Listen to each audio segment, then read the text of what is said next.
ইফালে বগীবিল কাৰেং চাপৰিত উদুলি মুদুলি পৰিৱেশ। কাৰং চাপৰিত অনুষ্ঠিত হৈছে 10ম সংখ্যক মিচিং যুৱ মহোৎসৱ। টিএমপিকেৰ উদ্যোগত 26 জানুৱাৰীৰ পৰা 5 দিনীয়া বৰ্ণাঢ্য কাৰ্যসূচী অনুষ্ঠিত হৈছে। 10ম সংখ্যক মিচিং যুৱ মহোৎসৱ আজি হৈছে দ্বিতীয় দিনৰ পুৱা।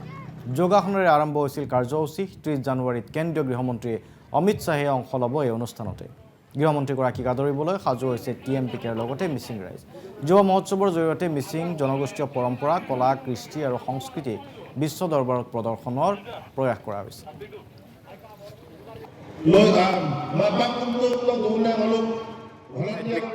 এই যোগাটো হৈছে আমাৰ মন মগজুৰ সুস্থ কৰি ৰখাৰ, যিটো আমাৰ ভাৰতবৰ্ষৰ সন্মানীয় প্ৰধানমন্ত্ৰী নৰেন্দ্ৰ মোদী ডাঙৰীয়াই 21 জুন তাৰিখে আন্তঃৰাষ্ট্ৰীয় যোগ দিৱস হিচাপে সমগ্ৰ বিশ্ব এটা ব্যাপী জনপ্ৰিয়তা লাভ কৰিছে।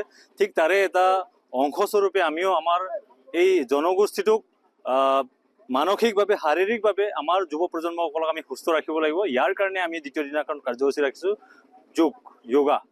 তাৰপিছতে আমাৰ পতাকা উত্তোলন কাৰ্যসূচী টাকাম মিচিং পৌৰসভাৰ সন্মানীয় সভাপতি ডাঙৰীয়া আৰু মিচিং ইউথ ফেষ্টিভেলৰ যিটো পতাকা আমি উত্তোলন কৰা হৈছে একলব্য গাম ডাঙৰীয়াই।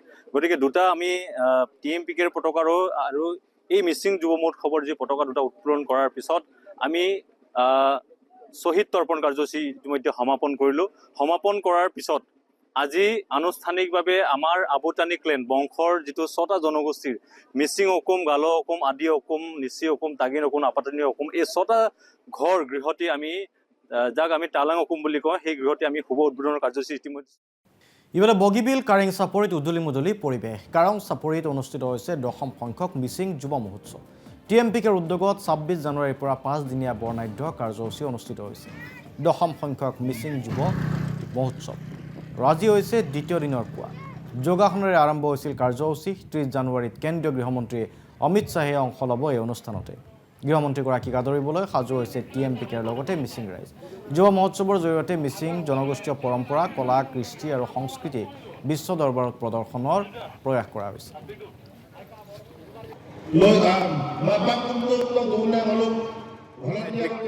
এই যোগাটো হৈছে আমাৰ মন মগজুৰ সুস্থ কৰি ৰখাৰ, যিটো আমাৰ ভাৰতবৰ্ষৰ সন্মানীয় প্ৰধানমন্ত্ৰী নৰেন্দ্ৰ মোদী ডাঙৰীয়াই 21 জুন তাৰিখে আন্তঃৰাষ্ট্ৰীয় যোগ দিৱস হিচাপে সমগ্ৰ বিশ্ব এটা ব্যাপী জনপ্ৰিয়তা লাভ কৰিছে। ঠিক তাৰে এটা অংশস্বৰূপে আমিও আমাৰ এই জনগোষ্ঠীটোক মানসিকভাৱে, শাৰীৰিকভাৱে আমাৰ যুৱ প্ৰজন্মসকলক আমি সুস্থ ৰাখিব লাগিব। ইয়াৰ কাৰণে আমি দ্বিতীয় দিনাখন কাৰ্যসূচী ৰাখিছোঁ যোগা। তাৰপিছতে আমাৰ পতাকা উত্তোলন কাৰ্যসূচী টাকাম মিচিং পৌৰসভাৰ সন্মানীয় সভাপতি ডাঙৰীয়া আৰু মিচিং ইউথ ফেষ্টিভেলৰ যিটো পতাকা আমি উত্তোলন কৰা হৈছে একলব্য গাম ডাঙৰীয়াই। গতিকে দুটা আমি টিএমপিকেৰ পতাকাৰো আৰু এই মিচিং যুৱ মহোৎসৱৰ যি পতাকা দুটা উত্তোলন কৰাৰ পিছত আমি শ্বহীদ তৰ্পণ কাৰ্যসূচী ইতিমধ্যে সমাপন কৰিলোঁ। সমাপন কৰাৰ পিছত আজি আনুষ্ঠানিকভাৱে আমাৰ আবুতানি ক্লেন বংশৰ যিটো 6টা জনগোষ্ঠীৰ মিচিং অকুম, গালো অকুম, আদি অকুম, নিচি অকুম, তাগিন অকুম, আপাতানি অকুম, এই 6টা ঘৰ গৃহটি আমি যাক আমি টালাং অকুম বুলি কওঁ, সেই গৃহটি আমি শুভ উদ্বোধনৰ কাৰ্যসূচী ইতিমধ্যে